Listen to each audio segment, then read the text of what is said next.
Boa tarde a todos. É sempre um prazer estar aqui reunida com vocês para juntos refletirmos acerca dos ensinamentos de Jesus.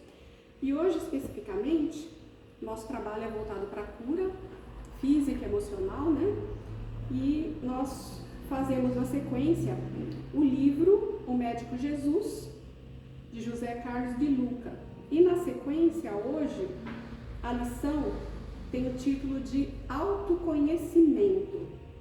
Aí nós temos uma passagem do Livro dos Espíritos, questão 919, que diz: qual é o meio prático mais eficaz que tem o homem de se melhorar nesta vida e de resistir à atração do mal? Um sábio da antiguidade vô-lo disse: conhece-te a ti mesmo. Aí vamos ver então a explanação do José Carlos a respeito. Faça silêncio interior. Aproveite a enfermidade para observar o que seu inconsciente está expressando no corpo físico. Os sábios da antiguidade já diziam que não existem doenças e sim doentes. Infelizmente, hoje a medicina se interessa mais pela doença do que pelo doente. A miúde, órgãos são mais importantes do que a alma. As doenças são tratadas como celebridades e os doentes ficam escondidos nos bastidores. A enfermidade revela quem você é e o que está se passando no seu interior. A matéria é espelho da alma. O nosso corpo de agora fomos nós quem o criamos, através dos nossos pensamentos e hábitos. A doença revela o que estava escondido nos escaninhos mais secretos da nossa mente. Tudo que estava oculto se tornou visível para o nosso conhecimento e aprendizado. Valorize essa experiência de autoconhecimento. Seja um atento observador de si mesmo. A doença não é inimiga a vencer. É uma professora com quem temos muito a aprender. Faça uma endoscopia espiritual. Converse com sua doença. Pergunte o que ela veio lhe mostrar. Ninguém se cura verdadeiramente sem se olhar bem fundo com os olhos da alma. A enfermidade nos tira do lugar comum. Daí porque carecemos de recolhimento íntimo, de silêncio interior, para uma autoanálise serena a respeito do que temos feito da vida e para onde pretendemos chegar. Ao encontrar Jesus na estrada de Damasco, Saulo de Tarso, o perseguidor dos cristãos, envolvido pela luz resplendorosa do Mestre, caiu em terra e perdera a visão durante 3 dias. A doença muitas vezes nos põe no chão. É um choque sem o qual não despertaríamos dos próprios pesadelos. A cegueira que tomou conta de Saulo era um convite para que ele olhasse para dentro de si e adquirisse maturidade psíquica a fim de mudar o rumo de sua vida. E como mudou? Aproveitemos esse encontro com Jesus através da doença, nossa estrada de Damasco, e também perguntemos como Saulo: Senhor, que queres que eu faça? Ninguém se cura verdadeiramente sem se olhar bem fundo nos olhos da alma. Então aqui nós temos o texto, vamos para as nossas reflexões, né?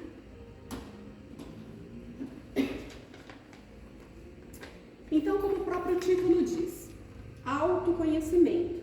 E como diz a passagem do Evangelho, que a gente necessita de conhecer-se a ti mesmo, para que a gente possa gozar de maior saúde ou de maior leveza durante as adversidades com as enfermidades na vida. E um aspecto que eu achei assim de suma importância é na passagem que ele diz que a enfermidade, ela revela o que vai dentro de você, que muitas vezes você não confessa exatamente nem para si mesmo. Por quê? Porque você não olha para dentro de si, nesse processo do conhece-te a ti mesmo.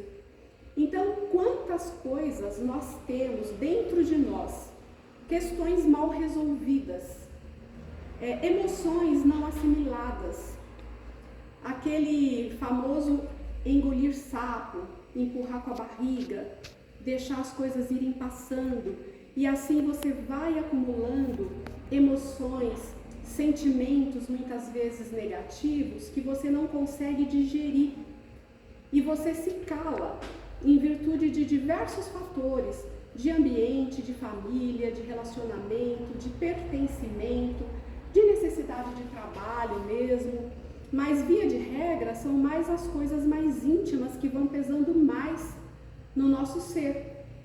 E muitas vezes a gente recebe um tipo de educação no seio familiar que nós nascemos, e também isso não é por acaso. Se nascemos ali, é porque é ali mesmo que a gente tinha que desenvolver o nosso cadinho, como dizem, né? E essa formação, ela vai moldando toda a nossa naturalidade ao nascermos. Óbvio que nós já trazemos várias questões, limitações até, mas outras mais libertadoras de outras encarnações, de outras vivências. Então, nós já chegamos a esse mundo como um pacote pronto. Só que esse pacote pronto, principalmente até o 7º ano de vida, onde é um processo natural da efetivação, da reencarnação do espírito naquele corpo físico, vai gradativamente até o 7º ano. Por isso é que as crianças muitas vezes caem em tombaço e não acontece nada, porque tem toda uma equipe ali protegendo. Tem criança que fica de pendurada, e nem um dia o meu filho mais velho ficou naqueles cadeirão de antigamente que não tinha tanta segurança, só tinha aquelas cordinhas que você punha aqui, o bichinho se mexeu, ficou pendurado pela pontinha da sandália. Se caísse, ia com a cabeça na altura do cadeirão, mas ia, né? E deu tempo do meu marido chegar e pegar.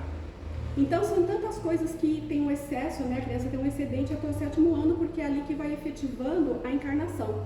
E por esse período ser um período meio cá, meio lá, com o espírito reencarnante, é onde a gente consegue, através da educação boa, focada, porque nem sempre nós somos focados nesse momento da vida, nem sempre nós temos aquele conhecimento de educar as nossas crianças, os nossos filhos, nas coisas que são mais pautadas no equilíbrio.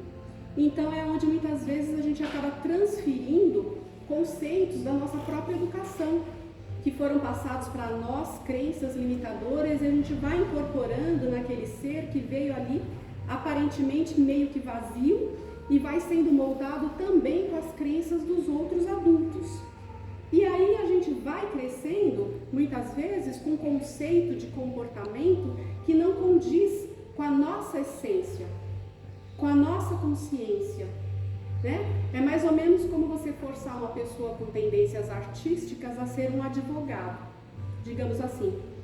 E eu estou usando isso como uma analogia para que vocês possam entender melhor o quanto que muitas vezes nós suprimimos aquilo que realmente somos, aquilo que nós gostaríamos de estar executando, a forma como nós gostaríamos de estar agindo e vivendo em função de todo o padrão considerado adequado que foi incutido na nossa vida desde que nascemos. Graças a Deus, até um certo ponto, as gerações atuais já não têm sofrido tanto com isso. Mas aí já cai num outro aspecto de extrema liberdade, que também eu não sei o que é pior. Né? Se é tudo aquilo que deixa-se de impor limites e cercear, porque o importante é o equilíbrio, ou aquilo tudo que foi passado para as gerações mais antigas, que eu ainda faço parte, e algumas outras pessoas, nesse sentido de limitação. Mas tudo isso serviu para ilustrar o quanto que nós vamos nos adequando a pessoas, situações e momentos, e o quanto que isso vai maltratando a nossa consciência, a nossa essência. E aí, se você não parte para a questão do conhece-te a ti mesmo na fase adulta, se você não passa para você avaliar o que a sua essência, o que o seu coração, o que a sua intuição brilha, o que os seus olhos brilham quando surge uma circunstância, algo que se deseja fazer, e você não tem coragem, muitas vezes, de seguir aquilo, por conta disso tudo. E aí você vai somatizando pequenas insatisfações, pequenas circunstâncias, e nem você se dá conta de que somatizou tanto, porque você está tão acostumado a viver no piloto automático, vivendo, executando daquela forma, aquele perfil de vida que foi delineado, que é considerado normal pela sociedade, e quando menos se espera, você vai revelando, através das enfermidades, aquilo que de fato vai na tua mente. Aquilo que de fato está no seu mundo interior, né? Como uma nebulosa, como uma ferida que não cicatriza. E você, no final das contas, mal consegue entender quem você realmente é, do que você realmente gosta, o que te dá prazer em realizar na vida, aquilo que fala alto ao seu coração. Então, a matéria, o nosso corpo físico, é o espelho da nossa alma. Nosso corpo físico, ele serve como um mata-borrão. Todas essas somatizações que nós estamos acumulando agora, que já trouxemos algumas das vidas anteriores, elas ficam marcadas no nosso corpo perispiritual, primeiramente, que é o nosso duplo etéreo, a cópia do nosso corpo físico, que serve de ligação entre o corpo material e o espírito. Então ele é um intermediário, que é feito de uma matéria mais sutil, que nós chamamos de matéria quintessenciada, e é o que nos acompanha no desencarne. O nosso corpo físico fica, o nosso duplo, que é o perispírito, acompanha o espírito e se apresenta assim na vida espiritual. Então, todas essas coisas, elas vão ficando nesse corpo perispiritual. Tanto essas questões emocionais, quanto questões de abuso, de vícios e outras coisas em determinados órgãos do nosso corpo. Então, você pode ter manchinhas deletérias em órgãos ligados a vidas anteriores de vício químico, embriaguez, depravação sexual, abortos que você tenha praticado em si ou operado em outras pessoas. Então, são todas essas questões que ficam no nosso perispírito e que o nosso corpo físico, que é o espelho da nossa alma, ele vai puxando como um mata-borrão e vai expurgando através de enfermidade manifestada na matéria. Como evitar esse processo? Através do conhece-te a ti mesmo. O amor não cobre uma multidão de erros, enganos que a gente costuma falar como pecado.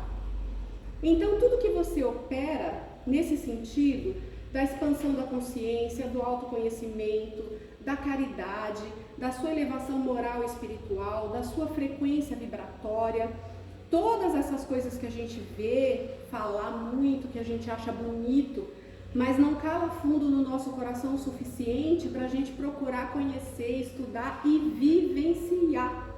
Porque não adianta acumular conhecimentos se você não colocá-los em prática no dia a dia. Mas se você não procurar acumular e esmiuçar esses conhecimentos, você não tem como colocá-los em prática, porque não calou fundo no seu coração, não reverberou no seu ser, não fez sentido para você. Igual a Inês estava comentando a respeito das obras da codificação, elas são de extrema importância, né? Fazem parte do princípio da doutrina espírita. Só que não adianta eu pegar em casa um Evangelho segundo o Espiritismo ou um livro dos Espíritos e fazer uma leitura de um capítulo diário, se eu não me aprofundar na significação do que está escrito ali. Vai ser uma leitura que, ao término do capítulo, se alguém perguntar o que você entendeu, o que você consegue resumir, talvez pouco ou nada você consiga reproduzir. Então, não pode ser uma leitura pura e simples, tem que ser um estudo. Um estudo para que você entenda, para que você vá vivendo, vivenciando, né? Então, é nesse sentido, questões da doutrina, que a gente vai conhecer as leis naturais de Deus, as leis que regem o mundo material e o mundo espiritual, que é o que faz com que a gente passe a observar as nossas atitudes, o que nós temos praticado, o que tem nos afastado de Deus e o que fazer para retomar essa rota. Somente conhecendo essas leis e como elas agem, que você consegue fazer essa avaliação e esse discernimento. Então você vai buscando esse processo, que a gente nunca vai esgotar de falar, que é o processo da reforma íntima, da prática da caridade moral, que é fundamentada nos relacionamentos, porque quando eu estava pregando para vocês aqui a respeito das incompatibilidades e que as crenças que a gente vai acumulando, que vem contra a nossa consciência, se você pratica a caridade moral, se você faz a sua reforma íntima, você vai aos poucos identificando. E através da caridade moral, você vai colocando para pessoas e situações o que realmente é bom para você. Não precisa brigar, não precisa gritar, não precisa romper relacionamentos para isso. É através da conversa, através da vivência, que a gente vai explicando, socializando e delimitando o nosso espaço. Então, se aquilo não é bom para mim, eu falo, eu explico, eu me posiciono. E essa postura de vida, com o passar do tempo, faz com que as pessoas que convivem de perto comigo saibam até onde podem chegar, quais são as minhas preferências. E à medida que você vai ressignificando tudo isso em si, através do autoconhecimento, a sua vibração vai mudando, a sua vida vai ficando mais leve, a sua frequência vibratória muda e você passa a atrair pessoas e situações adequadas à sua frequência vibratória. Olha que maravilha! Você tem todo esse trabalho, entre aspas, que vai dar um presente maravilhoso. Você vai perder ou se afastar, porque não vai mais fazer sentido alguns lugares e pessoas para você, mas você estará automaticamente se sintonizando com outras que vibram na mesma frequência. E olha que coisa gostosa, você poder ter uma amizade com alguém assim, você poder ter um relacionamento com alguém assim, você poder ir para lugares e ambientes que faz sentido para aquele grupo de pessoas. Você não tem a necessidade de estar onde você não quer para pertencer e para agradar. Todo esse processo vai dando essa leveza que é a resposta dessa primeira parte desse texto que nós lemos aqui. Porque você vai se transformando interiormente, você vai mudando todos esses teores que vão gerando as enfermidades. E você não necessitará mais sair do lugar comum e obter um aprendizado através da professora doença.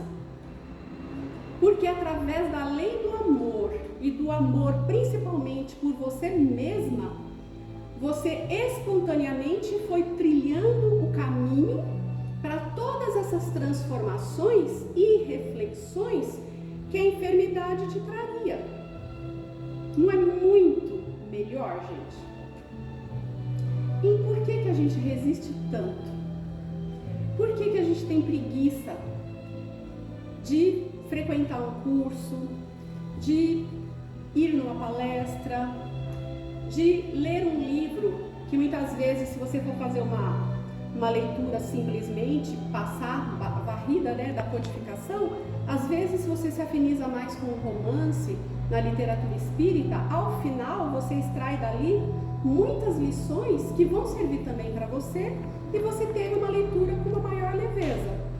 Mas isso não exclui a necessidade do estudo e do aprendizado, que geralmente é mais fácil de se fazer em grupo, frequentando cursos, onde há troca, onde há perguntas e respostas, e onde todos ali, ninguém é santo, mas está todo mundo sintonizado dentro do mesmo ideal, que é adquirir o conhecimento, que é crescer, que é se melhorar, que é viver melhor.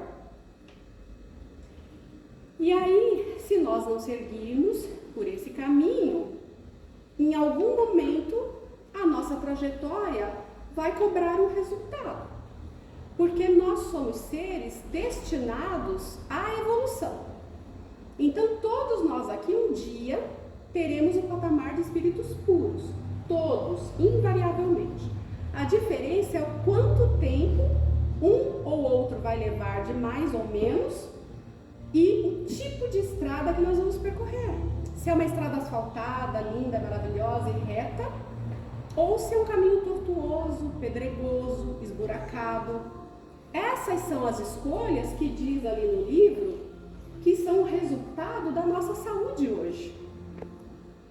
A nossa enfermidade ou o nosso estilo de vida, ele é resultado de todas essas escolhas que fizemos anteriormente.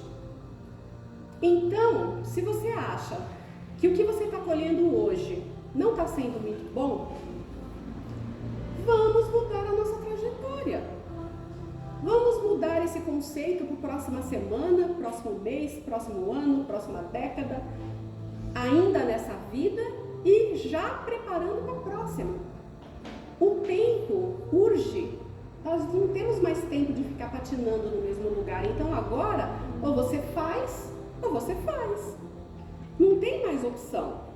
E, como eu disse, se nós não optarmos por essa reforma íntima através da lei do amor e do caminho reto, que representa a porta estreita, que é o que a maioria das pessoas sente dificuldade em optar por ela, né? Porque imagine uma porta estreita e eu aqui com o meu corpo todo cheio de coisas acumuladas energeticamente nele e que eu não consigo transpor essa porta. Para que essa porta seja transposta, o que eu preciso? Me livrar dessas questões energéticas que estão aqui para que eu possa passar por essa porta estreita e continuar o caminho. Então isso significa vontade, determinação, esforço e aprendizado.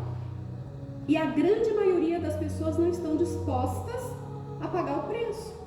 E aí quando a conta chega, todas essas reflexões que nós poderíamos ter feito através do caminho reto e da escolha através do amor, nós vamos refletir sim, nós vamos aprender sim, só que através da reflexão de uma enfermidade, de momentos que muitas vezes você não pode nem sair da cama, ou que você esteja restrito por várias outras coisas e impossibilitado de fazer tudo aquilo que você quis e que te afastou de dedicar um tempo para isso que nós acabamos de dizer, você obrigatoriamente vai ter esse tempo de qualquer forma, porque você vai estar com a sua liberdade cerceada pela debilidade física. E aí sim você vai refletir o que eu tenho feito da minha vida, para onde eu pretendo chegar, o que eu criei para o meu corpo através dos meus pensamentos e dos meus hábitos. E aí você vai acabar refletindo, talvez até de uma forma tardia, para esse momento reencarnatório, mas não para os próximos, porque tudo que a gente de fato adquire não retroage, né? Tudo que a gente cresce não volta mais. E aí você vai aprender de qualquer forma. Agora, como vai depender de cada um de nós. E aí ele cita aí nesse texto a passagem do Saulo de Tarso, né? Não sei para quem teve a oportunidade de ler o livro, mas o Saulo era o antigo nome de Paulo de Tarso, depois que ele reconheceu o cristianismo e se tornou um grande discípulo de Jesus. Então ele era um perseguidor dos cristãos. Nasceu em berço abastado e já tinha um cargo muito bom, e uma das funções dele era perseguir os cristãos. E ele estava indo para Damasco justamente para prender um cristão chamado Ananias. E no meio dessa estrada, Jesus apareceu para ele no formato de uma luz tão intensa que o cegou.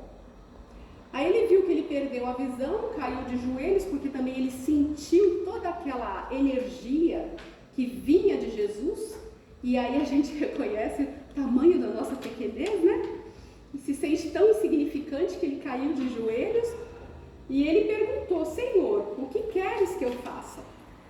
Né? E completamente debilitado pela visão, porque ele ficou cego, e os guardas que estavam na comitiva dele o ajudou, e Jesus orientou que ele procurasse um cristão que poderia ajudá-lo a recuperar a visão, e deu a indicação para que ele fosse até esse cristão. E chegando lá, ele acabou vendo que era justamente o Ananias, que ele foi para prender e para levar à morte, sob a culpa de ser cristão. E Ananias simplesmente, eu não me lembro exatamente da passagem, se ele usou saliva ou alguma coisa assim, passou nos olhos de Saulo, na época ainda, né? Não tinha adotado o nome de Paulo, e ele recuperou imediatamente a visão. Então, esse período dos 3 dias, o confronto energético que ele teve com a presença de Jesus, a luminosidade que aquela luz trouxe, que o cegou, e aquele cristão que ele estava perseguindo lhe restituiu a visão, caíram todas as fichas que tinham que cair em Saulo naquela época. E a partir daquele momento, ele abandonou completamente a sua vida de perseguição aos cristãos, abandonou todos os bens, toda a riqueza, a família rompeu com ele, e ele teve todo o restante da sua vida como discípulo de Jesus, perseguido tanto quanto ele perseguiu, e assumiu o nome então de Paulo, como discípulo de Jesus. Então vocês vejam que foi necessário 3 dias de cegueira e esse confronto que nós não conseguimos ter hoje, né? Que fez com que ele ressignificasse e mudasse totalmente a rota da sua vida, a partir de um ponto que foi a cegueira, que foi uma enfermidade, que propiciou que os olhos de Saulo abrissem realmente para a verdadeira vida. Então, é através do autoconhecimento que nós estaremos adquirindo todas essas bênçãos para a nossa vida e todas essas soluções para evitarmos processos enfermiços que estamos ou poderemos estar desenvolvendo durante ainda a nossa encarnação. Então eu espero que essa reflexão cale fundo no coração de cada um de vocês, inclusive no meu, e agradeço a atenção de todos. Muita paz.